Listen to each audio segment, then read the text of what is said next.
হে, good afternoon everyone, কেমন আছো সবাই? মনটা না কদিন ধরে চষির পায়েস খাবো করছিল আর কি।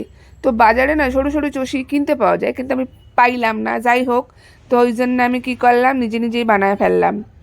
তো প্রথমে দুধটাকে নিয়েছি, দুধটাকে নিয়ে আমি একটু ভালো করে ফুটাতে দিয়ে দিলাম আর কি। আগে গুড় দেবো না, কারণ আগে যদি গুড় দিই দুধ কেটে যেতে পারে।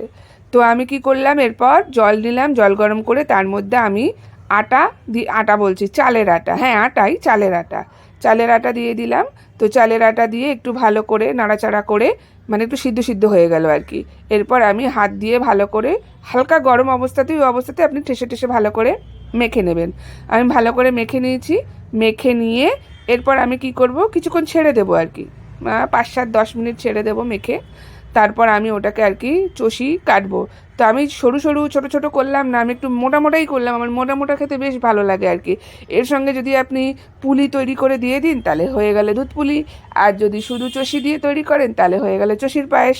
তো ওই একই ব্যাপার আর কি, ঘুরে ফিরে। তো দুধটা আমার ফুটে গেছে আর কি। এরপর আমি চষিগুলোকে কেটে নেব ভালো করে, সরু সরু করে, সরু সরু মানে মোটা মোটা করে আর কি। আমি একটু মোটা মোটাই করেছি, ওই যে আগেই বললাম মোটা মোটা খেতে ভালো লাগে। তো আমি একটু চালের আটা হাতের মধ্যে বুলিয়ে নিলাম, যাতে আমার চষিগুলোকে কাটতে সুবিধা হয়, হাতের মধ্যে যেন লেগে না যায় ওই জন্যে।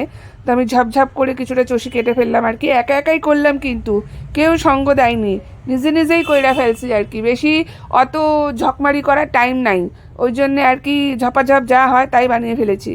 তো তৈরি হয়ে গেছে আমার চষিগুলো রেডি। এরপর আমার দুধের মধ্যে দিয়ে দেবো চষিগুলো। একটু বয়েলড হয়ে ফুটে উঠলেই তারপরে আমি দেব গুড়। আপনি চিনি দিয়েও বানাতে পারেন, আমি নলেন গুড় দিয়ে বানাচ্ছি। তো এখন না সেই নলেন গুড়ের গন্ধ যেন পাই না, কেমন যেন আগের নলেন গুড়গুলো একটুখানি দিলেই কেমন গন্ধে ভইরা যাইতো মন্ডা। এখনের গুড়গুলা যাই হোক তাই দিয়ে রান্না করি, যা পাই কি করুম, বাজারে যা পাওয়া যায় তাই নিই। তো দিয়ে দিয়েছি। এবার আমি আর কি ভালো করে ফুটিয়ে নিয়েছি আর কি চষিগুলোকে দুধের মধ্যে, গুড়ের মধ্যে। তো মোটামুটি অলমোস্ট আমার তৈরি হয়ে গেছে চষির পায়েস, আর একটু ফুটবে আর কি। তো রেডি হয়ে গেছে আমার চষির পায়েস, ফুটে একদম গাঢ়া গাঢ়া হয়ে গেছে। থ্যাংক ইউ সো মাচ ভিডিওটা দেখার জন্যে, টাটা।